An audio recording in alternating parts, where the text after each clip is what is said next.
नमस्कार प्रिय शिक्षकगण, आज आम अष्टम श्रेणी पाई मनोरंजन प्रदर्शनी नामक प्रोजेक्ट भित्तिक शिक्षा मॉड्यूल अनुसंधान करने को जाऊँ। एही प्रोजेक्ट माध्यम छात्र छात्री माने एही अग्रणी प्रश्नर अनुसंधान करिवे। आमे किपरि एक इवेंट डिजाइन करि परिबा जहा शिक्षण को मजालिया एवं अर्थपूर्ण करिवो। छात्र छात्री माने एही प्रोजेक्ट को करिबा पाई 4 दिन धरी प्रतिदिन स्कूल रे 40 मिनिट एवं स्कूल शेष हेबा परे 15 मिनिट समय व्यतीत करिवे। एही प्रोजेक्ट रे छात्र छात्री माने ओडिया व्याकरण एवं साक्षरता दक्षता प्रदर्शन करिबा पाई आदान प्रदान करी बूथ एवं प्रदर्शन सहित एक साक्षरता थीम मजादार मनोरंजन मेला डिजाइन करिवे। एही प्रोजेक्ट माध्यम रे सेमाने सठिक व्याकरण एवं शब्दावली सहित साक्षरता धारणा को सुदृढ़ करिवे। विषय निर्दिष्ट शब्द गुडी को सठिक भावरे व्यवहार करिवे। स्पष्टता एवं प्रवाह सहित युक्तियुक्त भावरे धारणा गुडी को उपस्थापन करिवे। कथित एवं लिखित उपादान गुडिक माध्यम रे प्रभावशाली भावरे जोगाजोग करिवे। छात्र छात्री माने एथिसह मध्य किछि गुरुत्वपूर्ण 21st सेंचुरी स्किल्स विकास करिवे, यथा क्रिटिकल थिंकिंग, कम्युनिकेशन, कोलाबोरेशन एवं क्रिएटिविटी। एही प्रोजेक्ट करिबा पई आपण माननकु निम्नलिखित सामग्री आवश्यक हेबो: कागज, कलम बा पेंसिल, चार्ट पेपर, स्केच बा क्रेयन्स। आसंतु एबे आमे एही 4 दिन रे प्रोजेक्ट रे कोन घटिबो ताहा बुझिबा। प्रथम दिन रे छात्र छात्री माने मनोरंजन मेलार विषय वस्तु एवं कार्यकलाप उपरे विचार विमर्श करिवे। सेमाने सेमानंक शिक्षण को कौन आनंददायक करिथाए ताहा उपरे आलोचना करिवे एवं ओडिया साक्षरता दक्षता प्रदर्शन करुथिबा इंटरैक्टिव बूथ एवं प्रदर्शन किपरि डिजाइन करिवे ताहा अनुसंधान करिवे।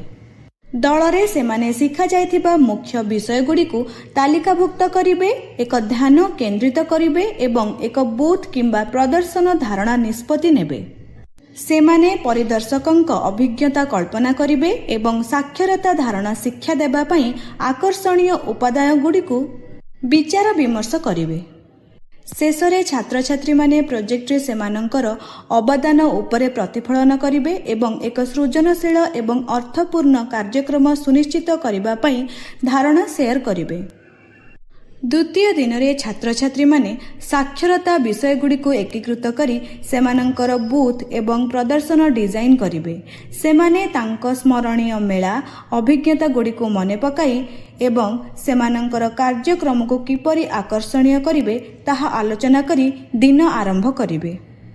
दलरे सेमाने सामग्री योजना करिवे, कार्यकलाप गठन करिवे, भूमिका नियुक्त करिवे एवं चैलेंज गुडी को चिन्हट करिवे। सेमाने तापरे सहकर्मी मतामत पाई अन्य एक दल सहित सेमानकर धारणा शेयर करिवे। स्पष्टता, नियोजितता एवं साक्षरता समन्वय उपरे ध्यान देबे। मतामत उपरे धारणा करी सेमाने सेमानकर डिजाइन गुडी को गृह कार्य भाबरे परिमार्जित करिवे। तृतीय दिन रे छात्र छात्री माने सेमानकर बूथ एवं प्रदर्शन को अभ्यास, समीक्षा एवं चूड़ांत करिवे। दलरे सेमाने सामग्री प्रस्तुत करिवे, भूमिका नियुक्त करिवे एवं सेमानकर उपस्थापना अभ्यास करिवे। साइन बोर्ड, निमंत्रण पत्र, परिचालना कमिटी कर्तव्य एवं समय रक्षा परिचालना पई एक इवेंट समन्वय दल गठन कराजिबो।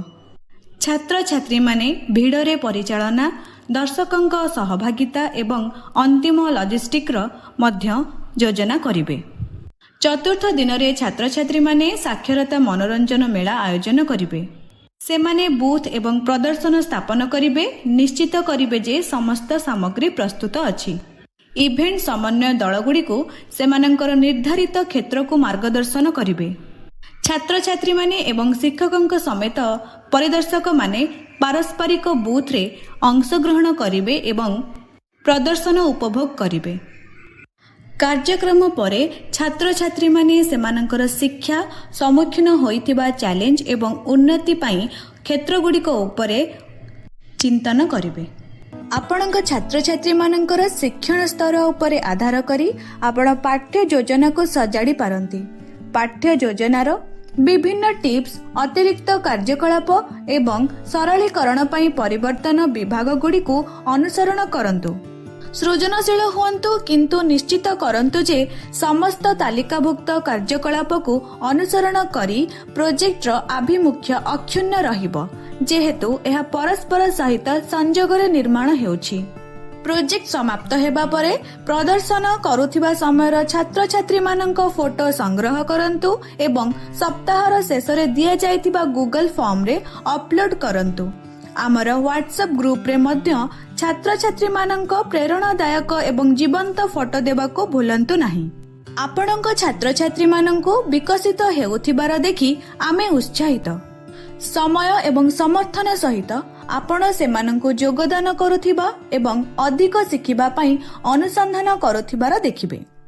PBLର ଏକ ଅଂଶ ହେବା ପାଇଁ ଧନ୍ୟବାଦ। ପରବର୍ତ୍ତୀ ସମୟରେ ଦେଖାହେବ।